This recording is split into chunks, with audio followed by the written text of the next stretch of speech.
Donc GreenMetrics, c'est une solution SaaS qui permet de mesurer les impacts environnementaux du numérique et notamment les impacts environnementaux de l'activité d'un site internet en analysant tous les parcours utilisateurs et puis derrière on va recommander des actions pour réduire ces impacts. Alors aujourd'hui, c'est vrai qu'il y a, comme tu le dis, il y a une demande, il y a une volonté sur la partie RSE, peu importe l'activité. Mais dans le digital, il y a la notion de pollution numérique qui a pris de plus en plus d'ampleur, notamment depuis le Covid. Et donc il y a une volonté, entre guillemets, de se verdir aussi, de verdir le numérique. Et aujourd'hui, en fait, on voit beaucoup de marques qui ont envie, en effet, d'appuyer ce côté engagement, RSE, sociétal et environnemental. Mais il y a aussi une volonté, et nous, on ne va pas contre business, c'est-à-dire que ralentir, on ne va pas ralentir un site ou on ne va pas faire des recommandations qui sont contre le business du site internet. Au contraire, on va souvent dans le même sens et on va améliorer, en tout cas on va participer à l'amélioration des taux de conversion ou du chiffre d'affaires fait en ligne.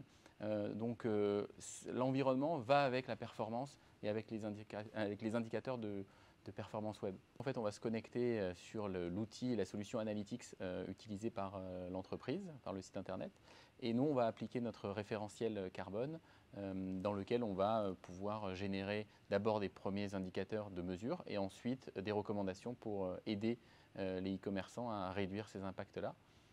Et on va tenir compte notamment de l'électricité consommée au moment sur le lieu de visite à partir de tel ou tel équipement, que ce soit un mobile, un poste de travail, un ordinateur portable, jusqu'au data center utilisé où est hébergé le site, avec toutes ces interactions-là, la vitesse de téléchargement des pages, voilà, le poids des pages. Donc c'est tout ce périmètre-là qu'on va prendre en compte dans nos indicateurs.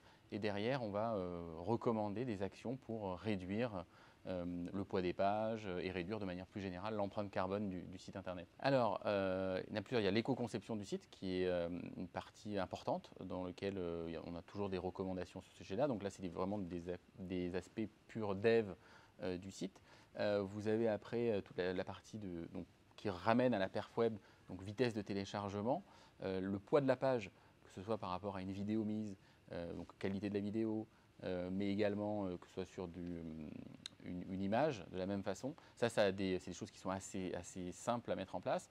Et puis après, il y a la partie infra, en fonction d'où vous êtes hébergé, où là, c'est un choix aussi de l'entreprise et du site web. Donc voilà, on va dire trois grands indicateurs et trois grands leviers qui reviennent assez souvent et notamment durant les premières diagnostics. Alors aujourd'hui, on est d'abord sur la partie plutôt e-commerce, marketplace. Donc on accompagne notamment la société Yann Couvreur, qui est une pâtisserie en ligne qui réalise plus de 30% de ses ventes en ligne, la société Sud Express et d'autres retailers qui sont en train de devenir bout à bout. Et on est quand même pas mal sollicité par des grands groupes, que ce soit dans le luxe ou dans les réseaux bancaires et d'assurance.